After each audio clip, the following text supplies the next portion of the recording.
हरिओम सर्वेभ्यो नमो नमः नमस्काराः।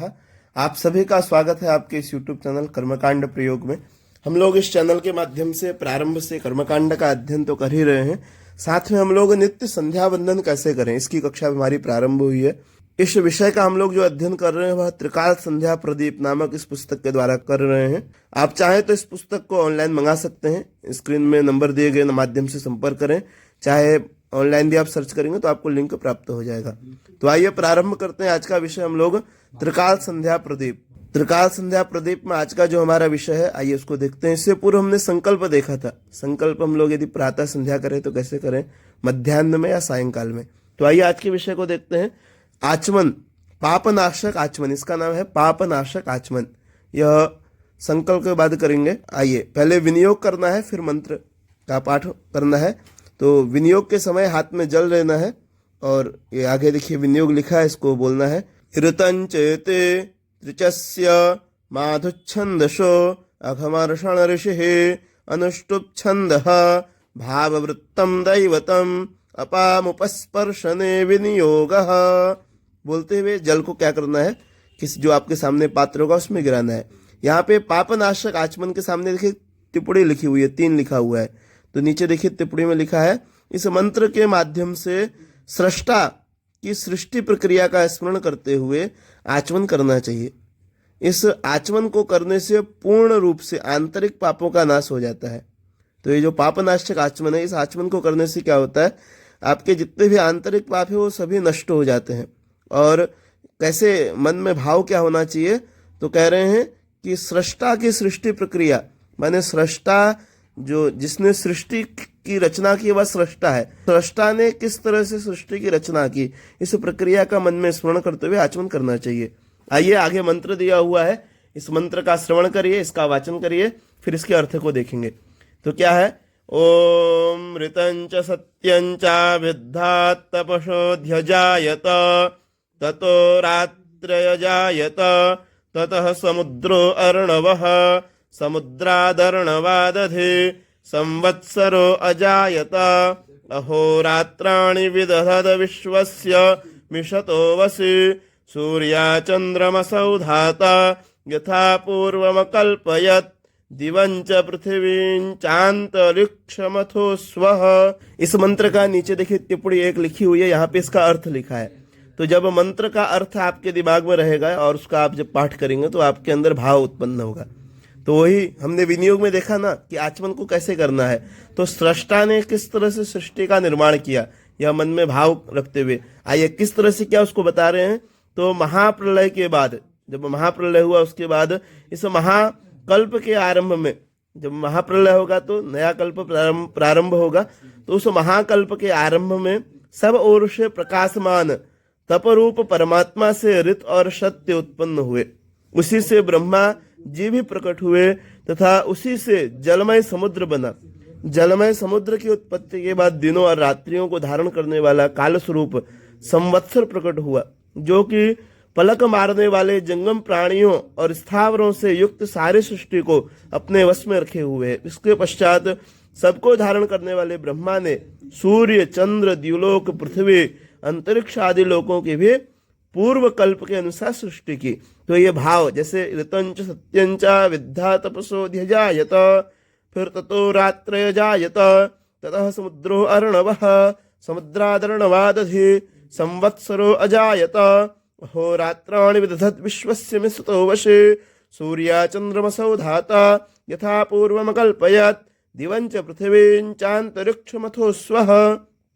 तो ऐसा मन में भाव उत्पन्न करके अर्थ को समझ करके आचमन को करें। इस आचमन को करने से क्या होता है, जितने भी आंतरिक पाप हैं वह सभी नष्ट हो जाते हैं। आज हम लोग प्राणायाम की विधि क्या है, प्राणायाम कैसे करें, प्राणायाम क्या है, उसके लाभ क्या है, इन सभी विषयों को आइए देखते हैं। और कब कब प्राणायाम करना चाहिए। तो प्राणायाम जो है संध्या वंदन का एक मुख्य तत्व है। प्राणायाम का तात्पर्य प्राणों का व्यायाम होता है, किंतु प्राणों पर विजय प्राप्त करना इसका वास्तविक अर्थ है। इसका जो वास्तविक लक्ष्य है प्राणायाम का, वह प्राणों पे विजय करना ही है। तो कहा गया है, प्राणास्तु द्विविधा ज्ञेयाः स्थूल सूक्ष्म भेदतः यथा जयः स्यात् प्राणानाम प्राणायामः सचोच्यते। अर्थात स्थूल और सूक्ष्म के भेद से प्राणायाम दो प्रकार के होते हैं। दोनों प्राणायामों पर विजय प्राप्त की जाने वाली क्रिया को ही प्राणायाम कहते हैं। प्राणायाम के लाभ क्या है? तो प्राणायाम करने से मुख्यतः 5 लाभ प्राप्त होते हैं। एक तो शारीरिक विकास होता है। यदि आप नित्य प्राणायाम करते हैं तो एक तो शारीरिक विकास होगा, एक श्वास साधना होगी, श्वास सधेंगे। एक मानसिक विकास होगा, मानव को अमरत्व की प्राप्ति, और प्राणायाम की पूर्णता अर्थात मोक्ष की प्राप्ति। प्राणायाम की विधि क्या है? तो प्राणायाम मुख्यतः 3 प्रकार के होते हैं। प्राणायाम के मुख्यतः 3 भेद हैं, पूरक, कुंभक और रेचक। क्या क्या? पूरक, कुंभक, रेचक। तो दाहिने हाथ के अंगूठे से नाक के दाहिने छिद्र को, आप दाहिना और बायां हाथ जानते हैं, राइट हैंड लेफ्ट हैंड, उसी तरह से जैसे दाहिना हाथ है वैसे नासिका भी, दाहिनी नासिका बाई नासिका, जो 2 छिद्र है नासिका में, एक दाहिना एक बायां। तो दाहिने हाथ के अंगूठे से नाक के दाहिने छिद्र को दबाकर बाएं छिद्र से श्वास को धीरे धीरे खींचने की विधि को पूरक प्राणायाम कहते हैं। पूरक प्राणायाम करते समय आगे बताए गए मंत्र का मन से उच्चारण करते हुए नाभि देश में नील कमल के दल के समान नील वर्ण चतुर्भुज भगवान विष्णु का ध्यान करना है। फिर दूसरा प्राणायाम है, जब श्वास खींचना रुक जाए, यहाँ पे फिर श्वास को रोक देना है। पूरक में क्या करना है? धीरे धीरे श्वास को खींच करके फिर तब दाहिने हाथ की अनामिका और कनिष्ठिका उंगली से नाक के बाएं छिद्र को दबा दे। माने कुंभक में सांस को रोक देंगे, दबा दे। यह कुंभक प्राणायाम हुआ। कुंभक प्राणायाम करते समय हृदय में कमल पर विराजमान लाल वर्ण वाले चतुर्भुज ब्रह्मा का स्मरण करेंगे, ध्यान करेंगे। उसके बाद फिर दाहिने हाथ के अंगूठे को हटाकर दाहिने छिद्र से श्वास को धीरे धीरे छोड़ने को रेचक प्राणायाम कहते हैं। इसको एक बार जब आप स्वयं से पढ़ेंगे तो समझ जाएंगे, नहीं तो इसकी हम विधि आपको प्राप्त कराएंगे। विधि क्या है तो आपको ज्यादा विषय अच्छे समझ में आएगा।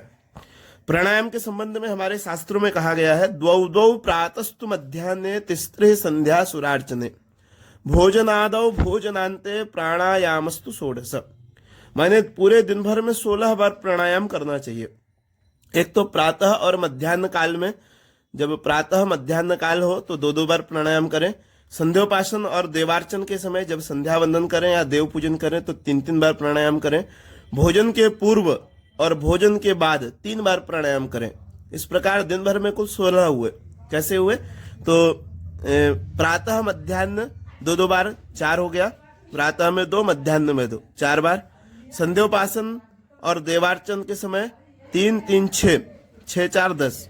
उसके बाद भोजन के अंत में 3 और भोजन के प्रारंभ में 3, 16। इस तरह से दिन भर में 16 बार प्राणायाम करना चाहिए।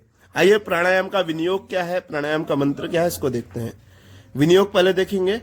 ओंकारस्य ब्रह्मा ऋषिर्दैवे गायत्री छंदः परमात्मा देवता सप्तव्याहृतेनाम विश्वामित्र जमदग्ने भरद्वाज गौतमात्र वशिष्ठ कश्यप ऋषयो गायतृष्णे गनुष्टु बृहते पंक्ते दृष्टुब जगतश्छन्दांस्यग्नि वायु सूर्य बृहस्पति वरुणेन्द्र विश्वे देवा देवताः तत्सवितुर्ते विश्वामित्र ऋषिर्गायत्री छंदः सविता देवता आपो ज्योतिर्ते शीर्षः प्रजापतिर्यजुच्छन्दो ब्रह्माग्नि वायु सूर्या देवताः प्राणायामे विनियोगः। प्राणायाम मंत्र ये विनियोग है। विनियोग जब पढ़ेंगे हाथ में जल लेके उसको जिस पात्र में है उसमें गिराएंगे। आइए मंत्र देखते हैं। ओम भूः ओम भुवः ओम स्वः ओम वः ओम जनः ओम तपः ओम सत्यम ओम तत्सवितुर्वरेण्यं भर्गो देवस्य धीमहि धियो यो नः प्रचोदयात्। ओम आपो ज्योतिरसोमृतं ब्रह्म भूर्भुवस्वरोम। इस मंत्र का मन ही मन स्मरण करते हुए प्राणायाम करेंगे। विषय आपको समझ में आ गया होगा प्राणायाम का। यहाँ पे देखिए प्राणायाम मंत्र के आगे 1 लिखा है। आप जब प्राणायाम करेंगे तो आपके मन में यह भाव उत्पन्न होगा कि स्थावर जंगम रूप संपूर्ण विश्व को उत्पन्न करने वाले उन निरतिशय प्रकाश में परमेश्वर के भजने योग्य उस तेज का हम ध्यान करते हैं, जो कि हमारी बुद्धि को सत्कर्मों की ओर प्रेरित करे, जो भू भुवः स्वः मह जन तप और सत्य नामक समस्त लोकों में व्याप्त है, तथा जो सच्चिदानंद स्वरूप जल रूप से जगत का पालन करने वाले अनंत तेज के धाम रसमय अमृतमय और सच्चिदानंद भूर्भुवः स्वः स्वरूप त्रिभुवनात्मक ब्रह्म है। ऐसा मन में स्मरण करते हुए फिर ओम भू ओम भुवः ओम स्वः ओम मह ओम जनः ओम तपः ओम सत्यम, ऐसा पूरे मंत्र का स्मरण करते हुए प्राणायाम करें। कब कब करना चाहिए, कैसे करना चाहिए, इन सभी विषयों को हमने देखा। यदि आप चैनल में पहली बार आ रहे हैं तो चैनल को सब्सक्राइब करें। यदि पुस्तक आपके पास नहीं है, पुस्तक आपको चाहिए, तो दिए गए नंबर पर संपर्क करें, पुस्तक आपके यहाँ भेज दी जाएगी। कोई भी जिज्ञासा हो संपर्क करें। वीडियो को शेयर अवश्य करें। नमस्कार, धन्यवाद।